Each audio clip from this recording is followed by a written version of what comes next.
1년 동안 학교를 A풀 맞을 거예요. A풀 맞아서 정말 당당하게 1년 휴학할 거예요. 진짜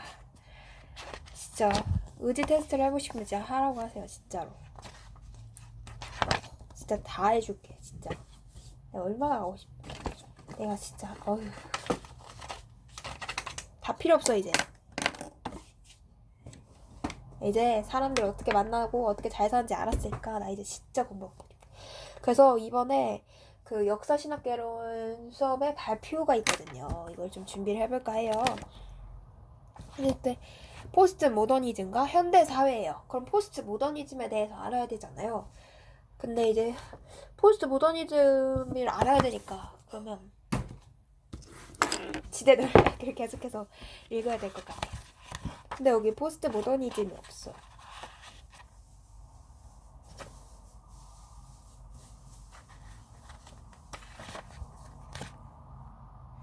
그래도 역사를 좀 알면은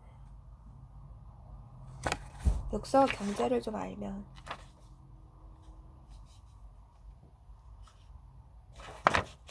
좋지 않을까 싶은데 도서관에 가면 참 좋을 텐데 말이죠.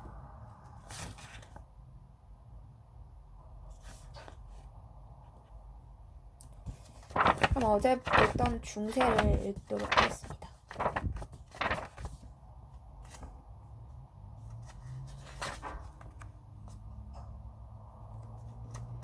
서구 문화는 두 가지로 나뉜다 그랬죠. 헬레니즘과 헬라이즘, 헤브라이즘.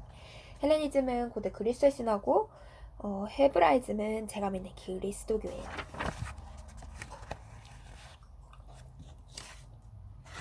그래서 예수님께서 십자가에 못 박히신 사회를 했고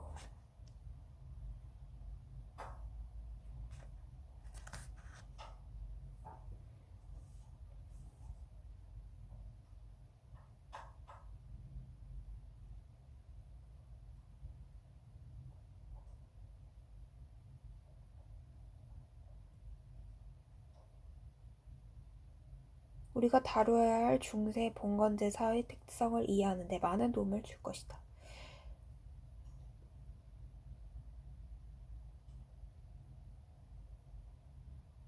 다시 A와 B의 사회로 돌아가보자. 원시공사시대 공사사회를 지나 고대 노예제 사회가 되면서 변화되었던 가장 큰 특징은 토지와 영토라는 생산수단이 왕에 의해서 독점되었고 이로 인해 계급이 분화되고 정착되었다는 것이다.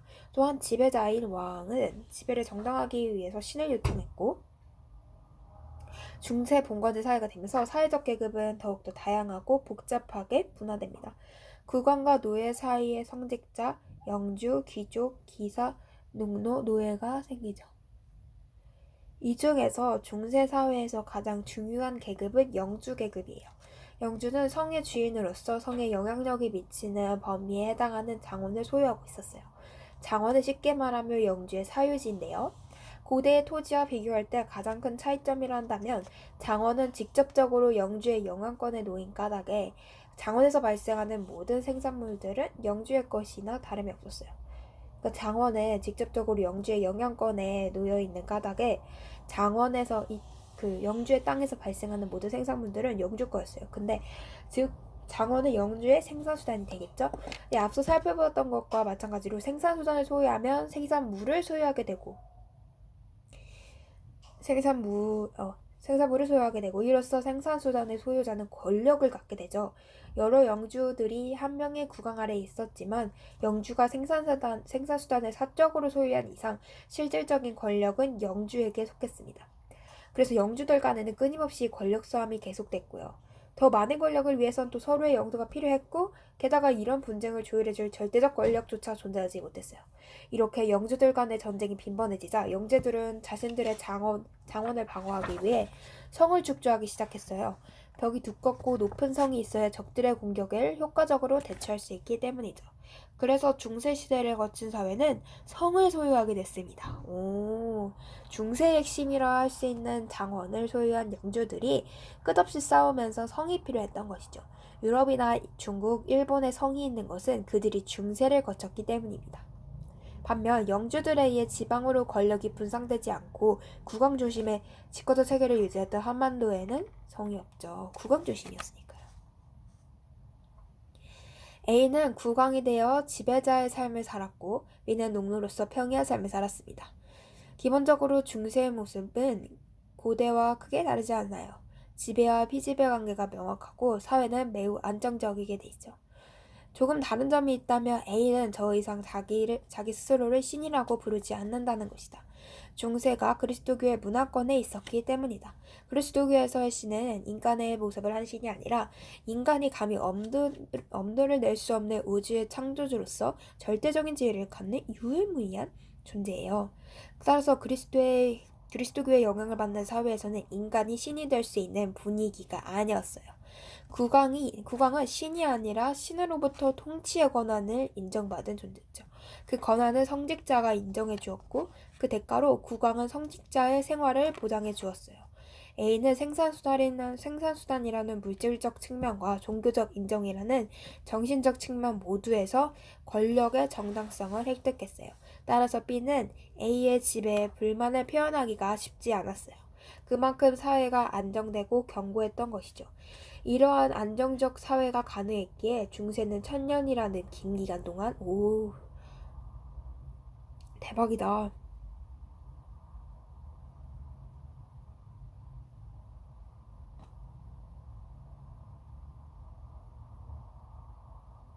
그쵸. 국왕은 성직자가 인정해줬으니까 국왕은 신이 아니라 신으로부터 통치 권한을 인정받은 존재고 그 권한을 성직자가 인정해주고 그 대가로 국왕은 성직자의 상을 또 보장해주고 아주 둘이. 그러면 A는 생산수단이라는 물질적인 측면도 가져갔고 종교적 인정이라는 것도 정신적인 측면에서 모두 권력의 정당성을 좀 획득을 했다. 그런데 중세 후기가 되면서 견고했던 사회적 분위기가 조금씩 흔들리기 시작해요. 첫 번째 원인은 상업의 발달에서 찾을 수 있어요. 지중해를 중심으로 무역이 활발하게 진행이 되면서 부를 축적한 상인 계층들이 이렇게 나타나겠죠. 부를 축적한 상인 계층이 등장했고 이들은 고대와 중세의 유일한 생산수단인 토지와 영토 그리고 장원을 이용하지 않고서도 부를 축적할 수 있게 됩니다. 이들은 당연히 이들은 생산수단을 소유한 지배층의 권력으로부터 비교적 자유로울 수 있었으며 또 스스로 자유로워지려고 노력을 했어요. 두 번째 원인은 공장에서 찾을 수 있어요. 18세기가 되면서 제임스 와트가 증기기관을 발명했다. 증기기관은 물을 끓여서 발생한 수증기로 터빈을 움직여서 기계를 작동시켰어요. 이러한 증기기관이 당시에 발전한 분업과 만납니다. 분업은 한 명이 하던 복잡한 일을 여럿이 분담함으로써 일의 효율을 높이는 작업 방식이에요. 예를 들어 B는 구두를 만드는 일을 했는데 예전에는 B 혼자서 소를 잡고 가죽을 벗긴 다음 이를 말리고 재단해서 구두를 만들고 마름질을 했어요. 구두 한 켤레를 만드는데 보름 이상이 걸렸죠. 하지만 분업이 도입된 이후 B는 혼자 작업하지 않고 다른 사람을 고용해서 함께 작업하게 되었어요. 그래서 보름이면 10켤레의 구두를 만들 수 있었죠. 각각이 일을 나누어서 자신의 일만 하고 B는 최종적으로 완성된 구두를 점검했어요. 작업이 분담되니 일은 단순해지고 빨라졌죠. 이러한 분업이 증기기관을 만나 폭발적인 효율성을 일으켰는데 그것은 공장의 등장을 의미합니다. 증기기관은 단순한 동작을 반복할 수 있었기에 B는 작업 단계 중 단순한 동작이 필요한 과정에 증기기관을 설치했어요.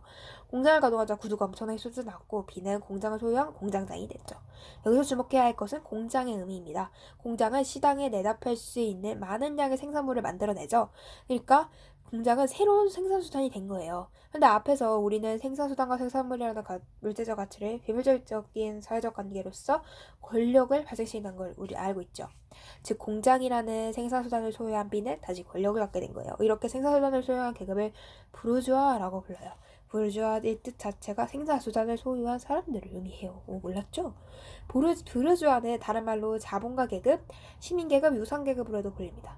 그런데 국왕인 A는 아직도 장원이라는 생산수단을 소유하고 있고 이를 통해 막강한 권력을 유지하고 있어요. 그리고 B는 공장이라는 새로운 생산수단을 통해 권력을 얻게 됐어요. A와 B의 권력을 구분하기 위해 A의 권력은 구권력, B의 권력은 신권력이라고 부릅시다. 시대와 사회는 하나인데 권력이 둘이다? 구권력은 신권력과 충돌할 수밖에 없겠죠. 이 상황을 다음 같은 예로 쉽게 이해할 수 있어요. 학교장 예시를 들어주고요. 중세 후기 시대도 이와 다르지 않습니다. 구권력과 신권력의 갈등이 심화되기 시작해요. 왕이 내인을 고민해봐줘요. 언제부터인가 B가 자신을 보는 눈빛이 심상치 않죠.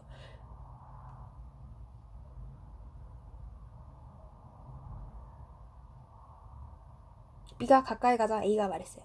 이건 비밀은 아니지만 네가 잊은 것 같아서 사실 나 하나님이 구강하라고 시킨 거야. 네가 나한테 계속 삐딱하게 나오면 나는 괜찮은데 하나님이 싫어하실 것 같아가지고. B는 어디서 많이 봤던 장면이라 생각하면서 집으로 돌아왔는데 분해서 잠을 오지 않아요. 국왕놈은 돈도 없고 한 주먹 감도 안 되지만 신은 달라잖아요. 산업과 상업으로 부를 축적한 부르주아 계급은 막강한 경제력을 바탕으로 사회에 영향력을 행사합니다. 그러나 정치 참여에는 한계가 있죠. 구권력이 이를 인정하지 않았기 때문이며 동시에 구권력의 지배를 정당화해주는 신과 같은 이론적 토대를 확보하지 못했기 때문이에요. 따라서 신권력은 자신들의 정치, 사회 참여를 정당화해줄 수 있는 이론적 토대가 필요했습니다. 그렇다면 신을 대신할 수 있는 것이 무엇일까요? 현실에서의 신의 역할은 크게 두 가지다. 하나는 현실 세계를 설명해주는 역할이고 하나는 사후 세계를 주관하는 역할인데 우선 신은 현실 세계를 설명하는 역할만 해요. 역할을 하죠. 우리는 어디에서 와서 어디로 갔는지, 우리는 누구인지, 왜 세상 사에는 나쁜 사람이 있고 착한 사람이 있는지, 왜 어떤 사람은 잘 살고 어떤 사람은 못 살고, 신은 현실의 물음에 대한 궁극적인 대답이죠. 다음으로 신은 사후 세계를 주관하는 역할을 해요. 현실의 삶은 짧고 유연해요.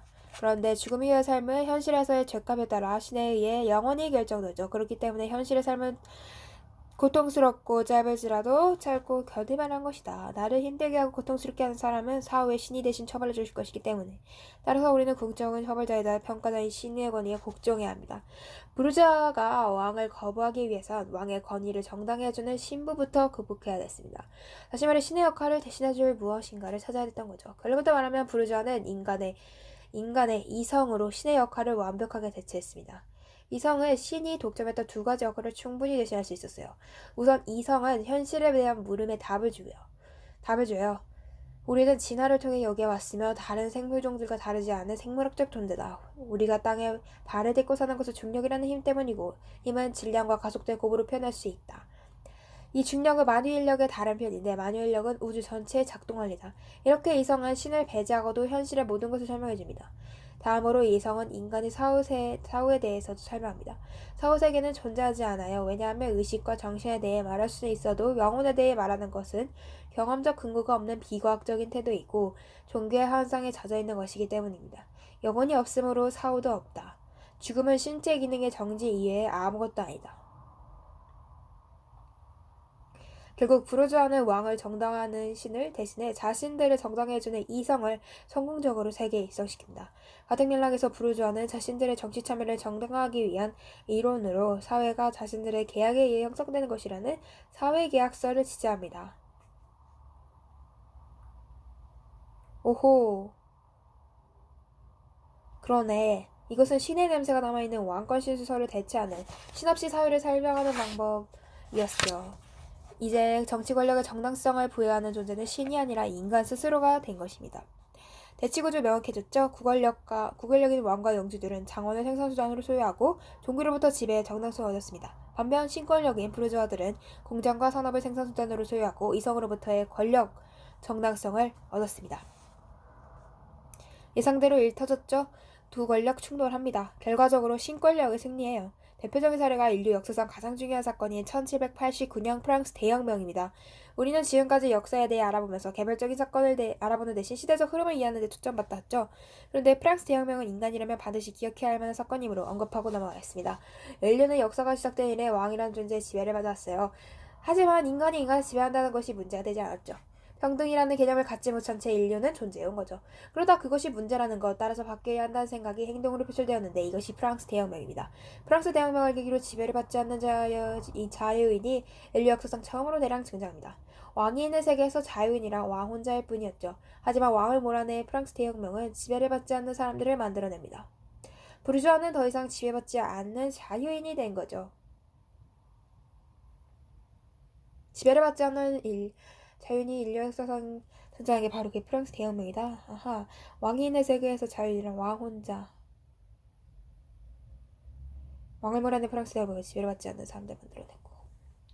A는 단두대로 걸음옮겼습니다. A의 모습이 보이기 시작하자 민중들은 환호하기 시작하죠. 낙원 햇살과 하늘소리로 A는 정신이 없었습니다.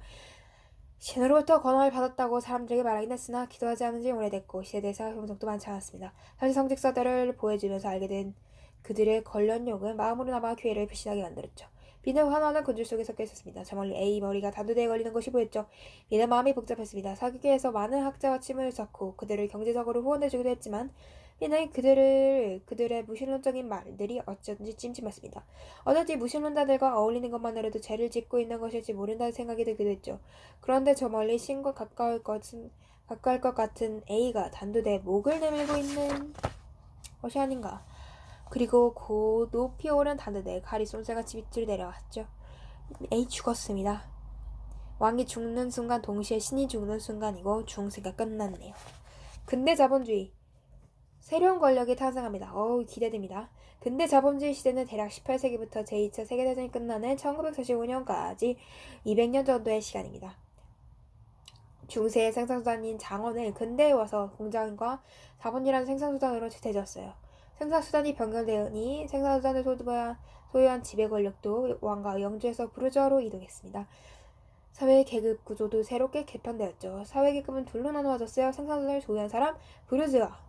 그리고 생산자를 소유하지 못한 사람, 프롤레타리아가 그것입니다.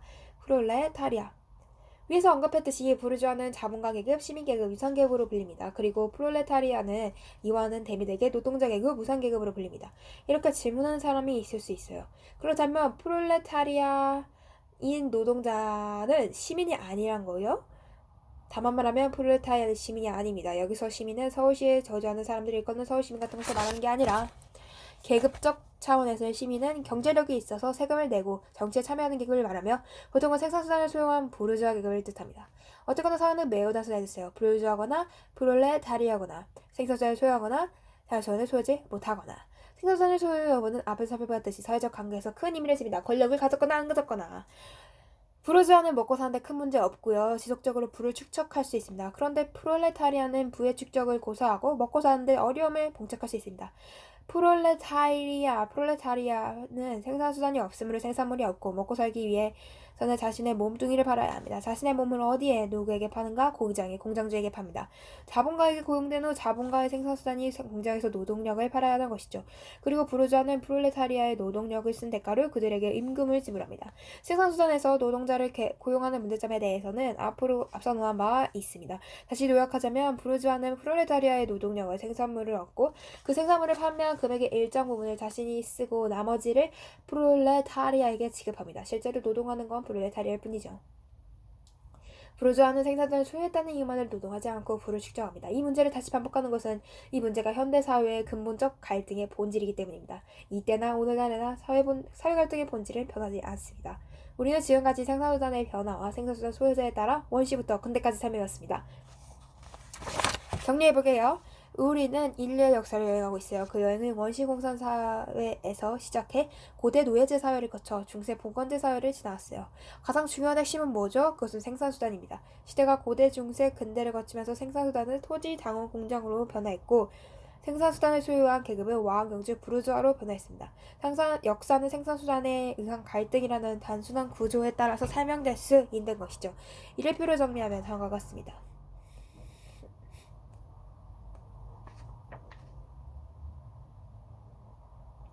이제 우리에게 남아있는 역사 여행지는 근대와 현대입니다.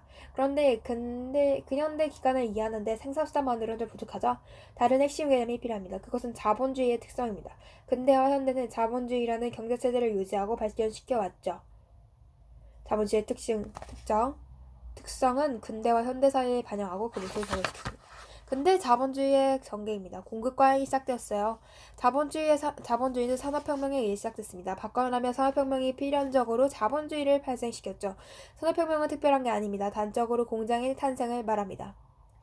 공장은 기계와 분업을 통해 대량으로 생산물을 만들어냈어요. 이렇게 쏟아져 나온 막대한 양의 생산물은 화폐경제를 만나면서 또 필연적으로 자본주의가 탄생하죠. 자본주의는 공장을 기반으로 하기에 공장의 대량생이라는 특징이 공급과잉이라는 자본주의의 특성을 만듭니다. 이제 자본주의의 특성을 자세히 알아봅시다. 여기에 정말 깔끔하게 알기 쉽게 설명한 그림이 있어요. 이거요. 꺼지리.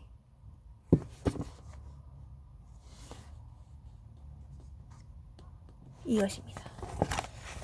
공장은 끝없이 생산물을 쏟아져냅니다. 공장이라는 생산수단이 있기 전인 중세에 물건을 사기 위해서는 제작자에게 필요한 물품을 미리 주문했다가 완성된 이후에 받을 수 있었어요. 즉 수요가 있는 만큼 공급이 이루어졌죠. 하지만 근대가 되면서 상황이 바뀌죠. 공장은 주문이 있기 전에 미리 물품을 대량으로 생산해냅니다. 물품이 필요한 사람을 기다릴 필요 없이 시장에 가서 이미 생산된 물품을 구입하면 돼요. 이러한 특성, 즉 물품을 구입하려는 욕구보다 이미 생산된 물품이 더 많은 상태가 자본주의의 특성입니다. 물건을 구입하려는 욕구보다 이미 생산된 게 더 많은 것. 자본주의의 특징. 간단하게 정리하면 다음과 같이 말할 수 있습니다. 자본주의의 특성은 공급이 수요보다 많은 상태예요. 다른 말로 공급 과잉 초과 공급이라고도 부릅니다. 공급이 수요보다 많은 상태가 무엇을 의미하는지 이해하기 어렵다면 오늘날의 백화점과 마트를 생각하시면 돼요. 백화점이나 마트 많이 물품이 기다리고 있죠. 자본주의 사회는 언제나 공급 과잉의 상태에 놓입니다. 공급 과잉의 상태는 무엇인가? 비정상적인 상태가 아니라 자본주의의 가장 일반적이고 본질적인 상태다. 이제부터 자본주의의 특성인 공급 과잉을 핵심 개념으로 근대와 현대의 역사가 어떻게 진행되었는지 알아보자. 이제 B는 구두 공장을 소유한 자본가 계급이 되었어요. 노동자도 3명이나 고용했죠. 그들은 각각 C1, C2, C3입니다. 혹시나 공장이 하루라도 쉰다면 B에게 그만큼 손해가 있기 때문에 B는 최대한 오랜 시간 공장을 가동하려고 합니다. 왜냐하면 공장이 쉰다 해도 노동자들에게 줘야 하는 임금은 동일하고 공장을 유지하는 유지비나 임대료는 고정적으로 지출되기 때문이죠. 그래서 B는 공장을 최대한 가동해서 구두를 찍어냅니다. 그런데 문제 발생합니다. 시간이 지날수록 공장 창고에 팔리지 않은 구두가 쌓이기 시작하더니 최근 들어선 더 이상 구두를 구원할 공간이 없어요. 무엇이 문제인지 알아보니 마을 사람들 모두가 구두를 구입해서 더 이상 사려는 사람이 없던 거예요. 그러다 공장을 가동을 중지할 수도 없고 어떻게 하면 좋을까요? 자, 당신이 공장주이거나 CEO라면 이 문제를 어떻게 해결할 것인가? 지금 수요보다 공급이 많은 상태이니 해결 방안은 논리적으로 2가지밖에 없겠습니다. 하나는 공급을 줄이는 방법, 다른 하나는 수요를 늘리는 방법입니다. 간단해요. 우선 공급을 줄이는 방법부터 생각해보자. 공급을 줄인다는 것은 공장 가동을 멈추는 일입니다. 이건 앞에서 말했듯 좋은 방법이 아닙니다. 공장을 멈춘다는 것은 고정비용의 부담을 전제하는데 고정비용만 계속 지불하니 공장을 가동하는 게 이익입니다. 이제 해결 방안 하나뿐이에요. 수요를 늘리는 거죠. 그렇다면 수요를 늘리는 방안은 뭘까요? 2가지로 나누어 생각해 볼 수 있는데 하나는 새로운 시간을 개척하는 것이고 다른 하나는 구두의 가격을 낮춰 소비를 유도하는 거예요. 광고, 비용 확대, 신제품 개발 이런 거 부수적인 방법이 있을 수는 있겠죠. 하지만 이러한 방법들은 본질적인 해결 방안이 아닙니다. 수요를 확대할 수 있는 시장 개척과 가격 인하라는 2가지 해결 방안이 그나마 가장 공통인 방향입니다. 그리고 이 2가지 방안이 근대와 현대의 역사를 어떻게 변화시켜 갔는지 확인하게 될 것입니다. 우선 새로운 시장을 개척하는 방법부터 생각해보게요. B는 창고에 가득 쌓인 구두쟁이를 해결하기 위해 새로운 시장을 찾아 떠나기로 했습니다. 그래서 배 한 척을 구입한 다음 창고에 쌓여있던 구두를 모두 실었어요. 그러고는 멀고 먼 길을 향해 아마존에 도착합니다. B가 듣기로 아마존에 있는 사람들은 신발을 신지도 않는다고 하니 그것은 정말 블루오션이겠죠? 배 구입 비용, 인건비 등 시간과 비용이 매우 컸지만 이것을 해결하고도 큰 이익이 남을 것입니다. 구두를 팔러 왔어. 원주민 족장이 말했습니다. 줄 게 없는데? 생각해보니 그렇습니다. 원주민들은 가진 게 없어서 구두와 교환할 만한 게 없어요. 소 한 마리당 구두 5켤레로 하자. 원주민 족장이 준비하는데 그렇게 대답했어요. 나는 당신의 말을 이해할 수 없다. 소에게는 우리 선조들의 영향이 깃들어 있으며 우리 종족과 함께 수천년을 아름다운 자연의 어머니 품에서 성장한 형제다. 형제를 사고 판다는 것은 가족을 사고 판다는 것이며 지금까지 우리가 지켜온 아름답고 성스러운 영혼의 연대를 사고 파는 것이다. 그런 일이 있을 수 없고 이해할 수도 없는 일이다. 네가 준비한 총을 뽑아서 족장과 함께 원주민 중 1명을 쐈다. 7켤레로 하시죠. 시간이 개척되었다. 이는 원주민들에게 구두를 공급하고 소를 대가로 받았습니다. 그리고 대가로 받은 소를 잡아서 가죽을 벗기고 그 가죽으로 구두의 원료를 충당했어요. 원주민이 제공한 원재료로 구두를 가공하고 가공된 구두를 원자문용에 대파하는 효율적인 구두가 형성되었네요. B의 공장은 계속해서 구두를 생산할 수 있었어요. 소비는 원주민을 협박하면 돼요. 이제 원주민들은 옷을 안 입었지만 구두 2켤레 정도를 갖게 됐네요. 식민지를 개척하는 제국주의 시대가 도래했습니다. 밥 먹고 와서 제국주의에 대해서 이야기하도록 하겠습니다.